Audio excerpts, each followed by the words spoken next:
Hello and welcome to the first of the We Love History live events. My name's Bryony. I'm from the digital team here at Historic Environment Scotland, and this is the first time that we're holding a live stream event for you. This is a members only event. Some staff might be watching as well, and what we're looking for is feedback from you guys about whether this is something that you enjoy, how it goes, if the platform works for you, and what other topics that you'd like to see from us. Today we're looking at climate change. It's easy to forget during these challenging times of the pandemic that there is another crisis that hasn't really gone away, the climate change crisis. Even now, we're continuing to do lots of really important work and research on the impacts of the climate change crisis. So today, I'm very excited to welcome David Harkin, who's one of our climate change scientists, to speak with us today. This is a Q&A session, so we're going to be asking David some questions that we've got a few pre-prepared.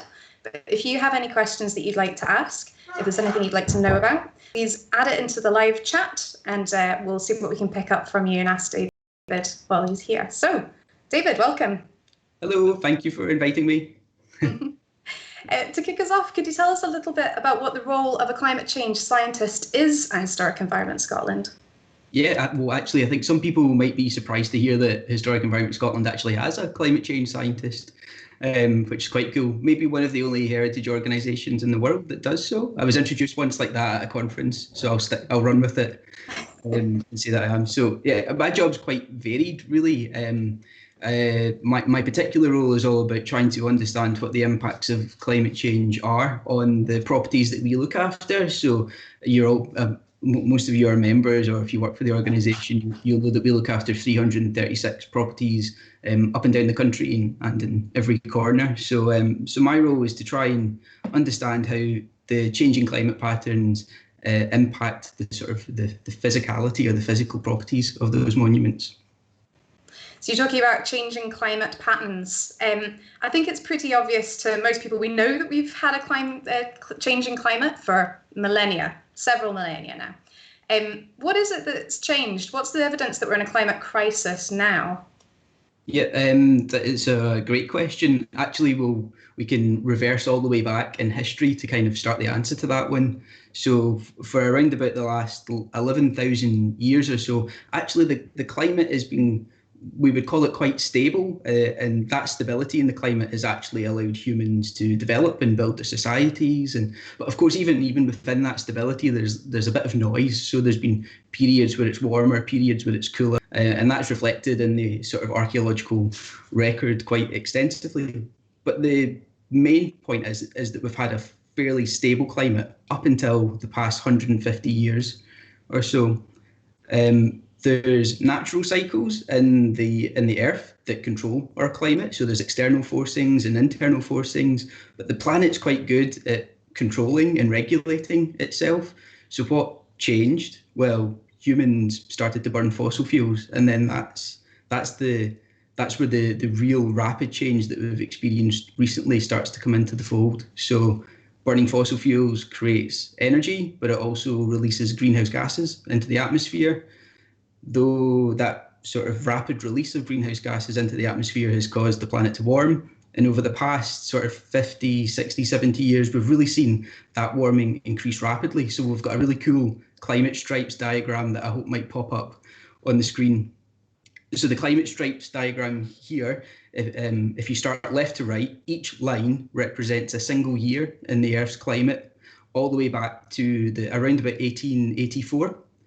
The warmer colours represent warmer years. So on the right-hand side of the diagram, that's the more recent years. 2018, I think, is the most recent stripe on that graph. And you'll see the reds and the deep reds come in. So that indicates that in the past few decades, our temperature has shot up really quite dramatically and really quite rapidly.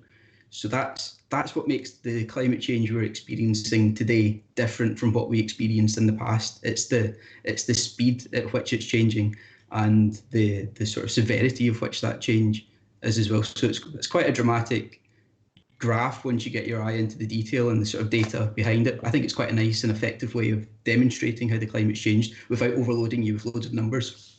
Absolutely. I think that's pretty fantastic that we've managed to get so much data as well. Who is it that kind of gathers that data that we've been using? You say back to the sort of 1884, did you say? Who is it that's collecting that since 1884? Yeah, that's so. So the graph you're looking at there, that's the global change in temperature. So globally, since the sort of mid 1800s, in fact, even beyond that and further back in time, in some parts of the world, there's quite a good meteorological record through instrument measurements. So there's a time series or a data series in England, I think, that goes back as far as 1700 and something, and that's the longest that's one of the longest measured through instrument series. But actually, there's a record of our climate that goes back even thousands of years that we can get through ice cores or through sediment cores from the ocean, from the bottom of the ocean. So we actually have really quite an accurate picture of what the climate's been, particularly in the last 150 years, but actually going back thousands of years, even millions in some records. So yeah, we know quite well and with a high degree of certainty what the climate has been at periods in the past and what it is now. That's really helpful. Thank you, David. I suppose when we think about climate change and the impacts of climate change, quite a lot of us will be thinking about Scotland's infamous weather, rising sea levels, and the stuff that really impacts on people. So dramatic things, dramatic events. What do you think are some of the climate impacts that might take people by surprise?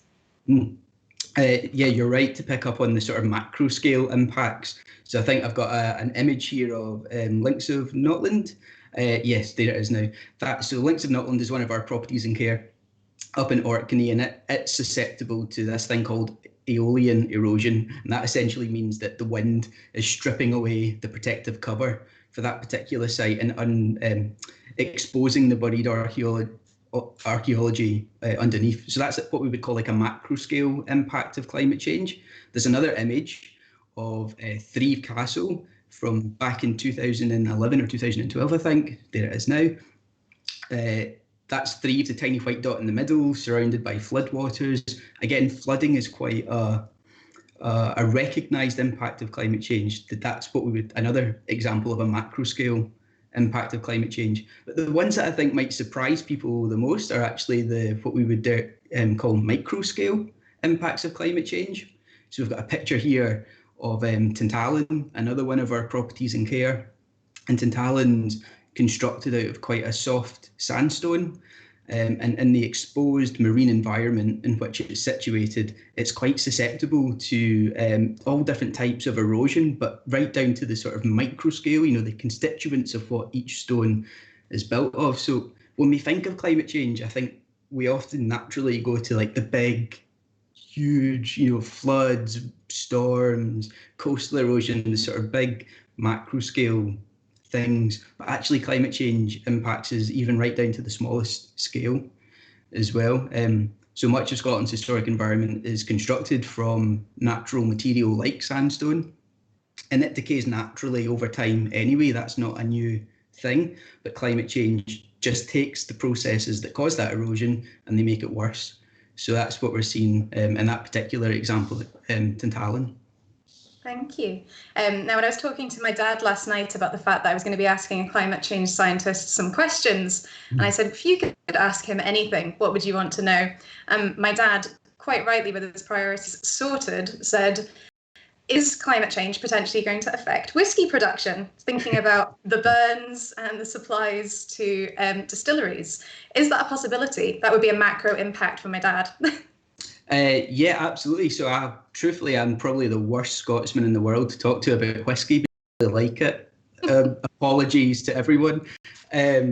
But no, you're absolutely right. Climate change has impacts on society that you probably wouldn't even think to consider. So yeah, the production of whiskey probably being a good one, for example. As temperatures warm up, our weather patterns change. So it's not just about increased rainfall or as an example, it's also about climate extremes. So drought, for example, might become an issue in Scotland, which is unthinkable because we're quite a wet country. But, the climate extremes are what's going to cause us the most, or that causes the biggest impact. And to be quite honest, we're not very good at dealing with weather that deviates much from the sort of nice, calm climate that we do have. So yeah, the whiskey producers might struggle with some of these climate extremes.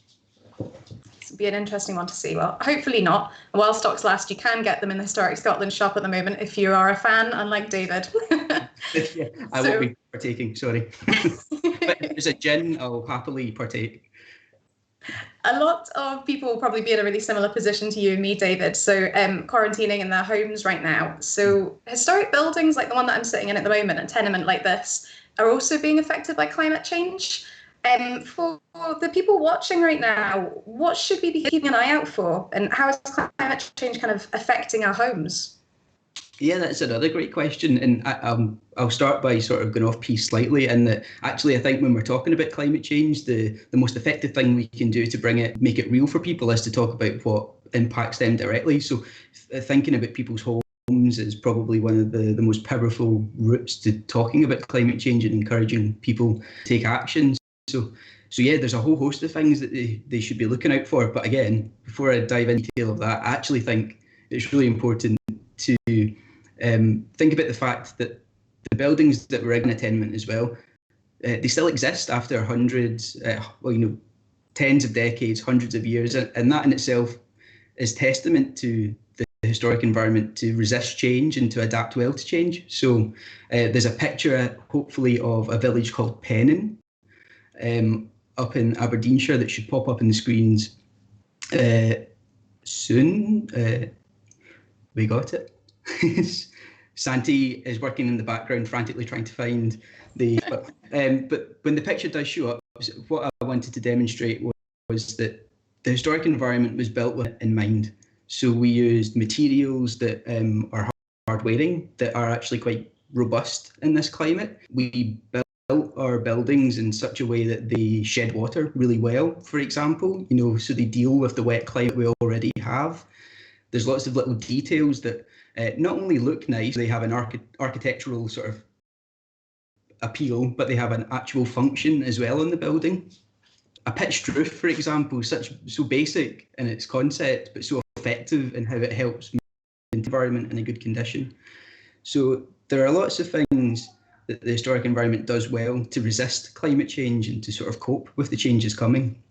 But that being said, there's been decades and decades of maybe not enough maintenance, or sort of misguided interventions in buildings, or repairs made with the wrong materials, for example, and that puts part of the historic environment I guess at risk. Yeah, it puts it at risk of, or a greater risk of, the changing climate.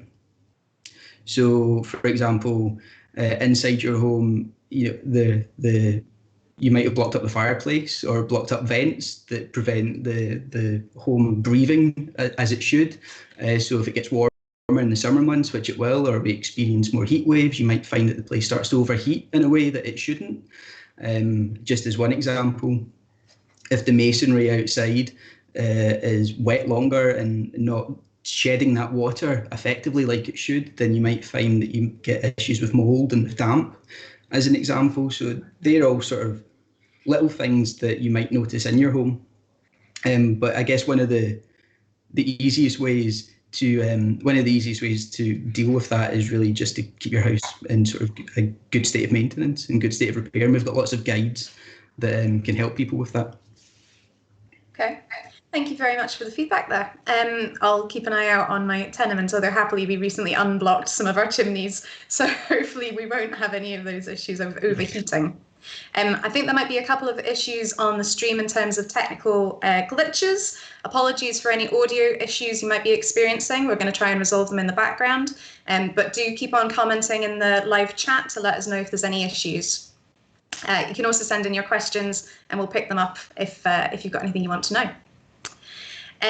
So, David, many of the people watching this right now, obviously, like I say, we're kind of sitting at home, learning to cope in new ways because of this pandemic. A lot of people have made rather dramatic changes to our lifestyles due to this.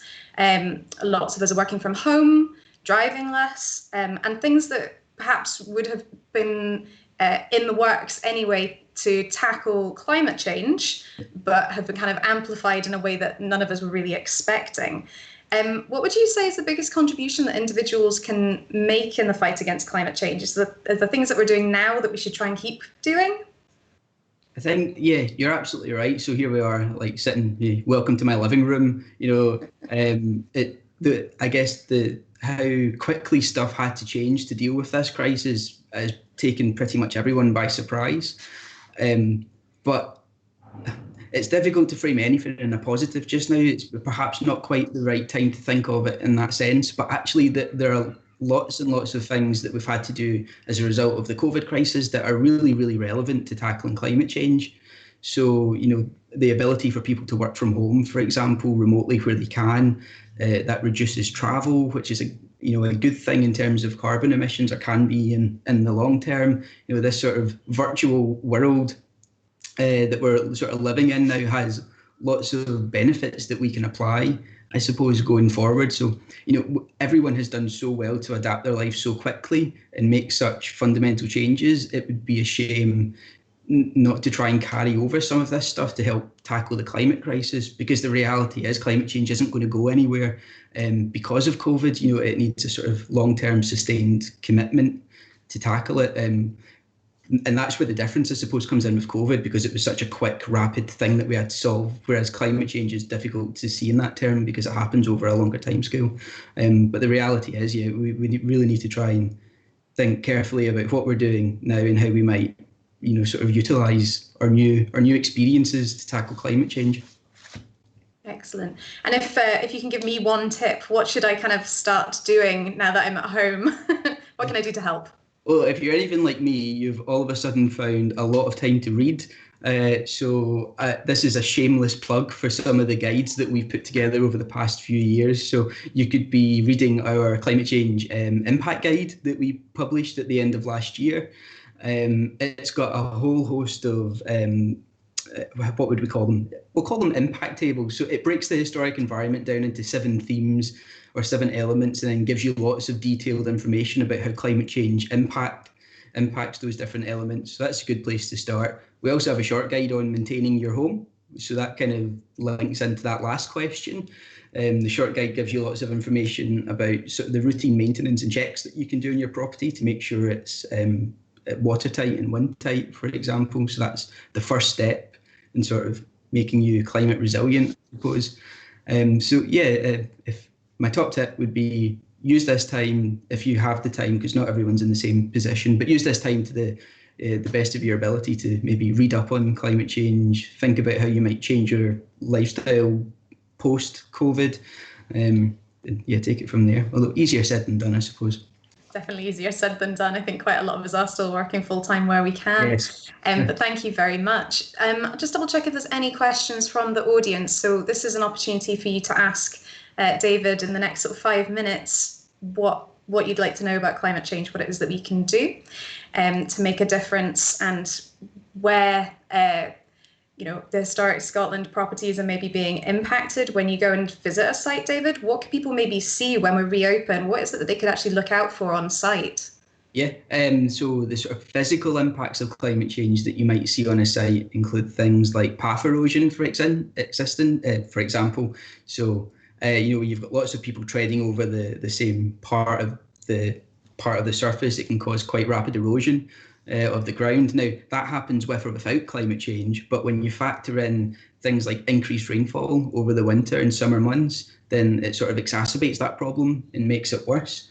There's actually a really cool PhD that Historic Environment Scotland is sort of co-sponsoring right now, called the Monument Monitor project. And that's actually getting people to send in the photos that they take at some sites around the country, so that we can see if there's a way of using fancy machine computer learning stuff that I don't really understand behind the scenes to track how the sites respond to different environmental conditions. So that's actually something that when the sites do open back up and our members can start to go and visit them again when it's safe to do so, that's a really cool way that they can actually get involved in helping us understand the impacts of climate change on some of the sites. So there's a bit on the website about Monument Monitor, I believe, and we can maybe share the link to sort of flag it. Absolutely. It's really simple to take part in Monument Monitor. It's literally just if you're out and about, so maybe you're close to one of our properties in care and going out for your daily exercise. If you just take a photograph on your phone, tweet it to us, hashtag Monument Monitor, and that goes, as David says, into the sort of database where we're able to figure out the impacts of climate change on our properties in care. So please do take part if you're local. If you're not, save it up. Remember that you can do it when we're back open with the sites again. We've got a question here from Peter saying, given all of the pressures on the economy post-coronavirus, how are we going to persuade people that investing in climate change is a priority? Oh my goodness, yeah, that's I probably could give you a better answer if I was like an economist or something like that. But I can give you my two cents, I suppose. We've just got the point I made about having to connect with people about the climate crisis and trying to demonstrate that it is just as severe as a crisis like COVID. Trying to make people understand that in a way that doesn't sort of paralyze them into no action is so important. So actually, one of the most effective things that we could probably do to try and convince people, and I'm going to paraphrase a very famous climate change scientist, Catherine Hayhoe, the best thing we can do is just talk about it. So have conversations with your mum, your dad, your brother, your sister, your friends, your partners, whoever it is. Just start an open and frank conversation about climate change and what it means for them or what it could mean for them. And perhaps if we have this collective conversation as a nation, we'll be able to encourage the change makers to change even faster. The climate crisis is awful, there's no denying it, but it's not an impossible thing to solve. We just need a sort of collective willingness and ambition to make it happen. So I get the point, though. It's very difficult to deal with crisis after crisis, but climate change isn't going to go away, unfortunately. So we just have to kind of do what we can. I waffled that answer. Really sorry. I think that it's probably really highlighted that having these kind of live streams is probably a really, really good example, keeping that conversation going with people. And so for everybody who's tuned in today, hopefully you've learned something a little bit about what we're doing with climate change, how we're trying to work to research, understand it a bit better and understand how we can change our behaviour to improve things and hopefully preserve the sites as best we can, reduce the impact on them from climate change as best we can. So I think that's all that we've got time for. I'd like to say thank you very much to David for being here. And I'd like to say thank you very much to Santi, who's been in the background, who's sorted out all of the live stream, the technical side for us. We're going to finish up with a video, but again, I'd like to invite you to give us some feedback. Let us know how you thought this went. If you like it on YouTube, if there are other topics that you'd like to see, and we're going to put together a little series of these. Do let us know how you thought it was, and I'll hand over to Santi to put on this final video. Thank you very much for taking part, and thank you again, David. Thank you. Thanks. Scotland's historic places are awe-inspiring. Visitors from all over the world flock to marvel at our castles, cairns and abbeys, while 1 in 5 of us live in a home built over 100 years ago. So what does the climate crisis mean for Scotland's heritage today? We can see evidence that our climate has already changed and will continue to do so at an accelerating rate. Warmer, wetter weather, rising sea levels and more extreme weather events mean historic places face an uncertain future. And it's not just our iconic monuments that are at risk, it's our homes and even our roads and railways. Plants and trees that once thrived in our parks and gardens are changing too. Artworks, archives and archaeological remains are all affected. We've been studying the impacts on places and collections we care for to understand exactly what we're facing in this time of climate crisis, and crucially, to understand what we need to change. By reducing emissions at Scotland's oldest monuments, like Edinburgh Castle, we're showing how traditional buildings are part of the solution, not part of the problem. We're championing traditional skills, methods of production pioneered by previous generations, and using locally sourced materials such as stone, slate and timber. This way, we can ensure Scotland's historic buildings are maintained sustainably into the future. The historic environment offers a safe haven for Scotland's local habitats too. By prioritising biodiversity, we can care for our natural environment as well as our built and buried heritage. Our historic environment is on the front line of the climate crisis, but it also has a key role to play in combating the effects of climate change and supporting Scotland's transition to a low-carbon future. The task won't be easy, but if we work together, the change we need is more than possible. To find out more, visit historicenvironment.scot/climate change.